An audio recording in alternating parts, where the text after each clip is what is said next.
Well, we're joined in studio now by reporter Mohlaoli, who's been following these proceedings. Tumaole, yet another day of damning allegations, and unsurprising that it began in the same way that it did yesterday, with a lot of contestation around this evidence going ahead, which really tells you about what's at stake here. Absolutely, it tells you a lot about what's at stake. And despite the contestation not going in favor of the State Security Minister and others who wanted, by all means, to try and derail or at least delay the testimonies that we have heard, it was more of the same, and they lost again. And what has come out subsequently just tells you just how bad the situation was and how far the issue of overreach and the issue of the rogue operations that were basically being run by operatives in the State Security Agency.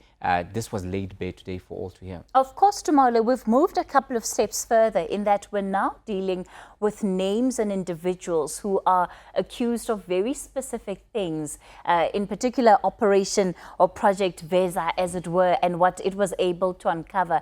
Let's first deal with the issues around the factionalism of the ANC. It has long been mentioned over the last couple of days around how the State Security Agency was used to advance the interests of certain factions. But for the first time, today we got a true sense of how that may have happened. Yes, how that would have happened is that you get a situation whereby people who are not necessarily vetted to do state security and intelligence gathering operations were then effectively handed their badges and given the mandate to go and do the work without necessarily having being upskilled to understand exactly what the core mandate of their operations was. So it was easy for them to be co-opted. In fact, we heard today how some of them started operating as a personal sort of security agency, if you would, for former President Jacob Zuma, going into provinces and basically running intelligence operations that had nothing to do with state security, but more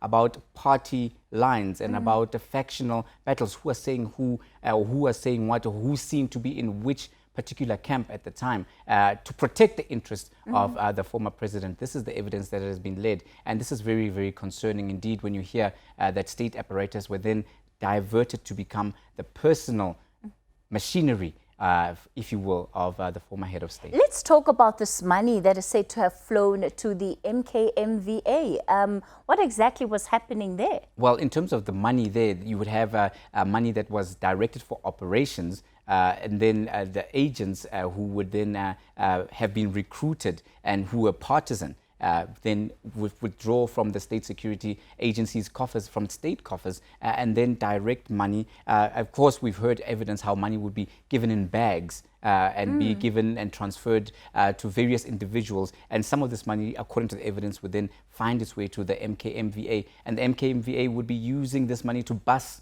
individuals and pay for, rent a crowd, if you would, to go to protest in support of the former president, Jacob Zuma. And some of those people who were bussed in were then subsequently agents, unbeknown to the state security agencies, who had been recruited and who were then operating under the guise that they had been vetted and they had been authorized to operate as intelligence operatives. So you would have people then going to protest in defense of the former president, but they weren't necessarily protesters. From what we've heard, they were then operatives who were looking and doing operations, and this is very concerning. What do we know about the individuals who are said to have been brought into the State Security Agency to be part of these covert operations? Where are they today?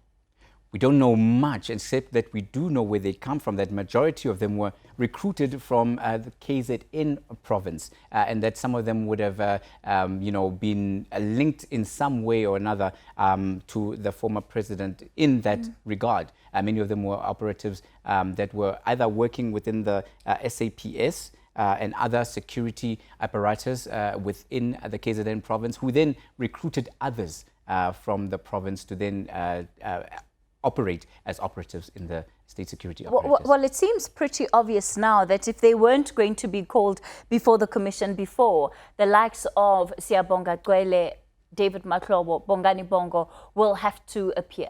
Absolutely, they have a lot to answer to. And as has been the practice with the Commission of Inquiry, those who have been implicated in testimony then are given the opportunity to say, well, here are the allegations, here are the claims, what do you have to say, so that they can put their side of the story before the Commission of Inquiry. How much longer is Ms. K expected in that witness box? Well, Ms. K has wrapped up her evidence today. We are expecting that another protected witness would be taking the stand tomorrow. So as far as leading the evidence, she has wrapped up what was expected of her. All right, Tumaole, Mohlaoli, let's leave it there for this afternoon. So just a roundup then of what has come out of further evidence at the State Capture Commission of Inquiry from this protected witness who was part of the State Security Agency, and just the investigations that were done and the projects that they were working on. So this evidence will continue seemingly for the rest of the week.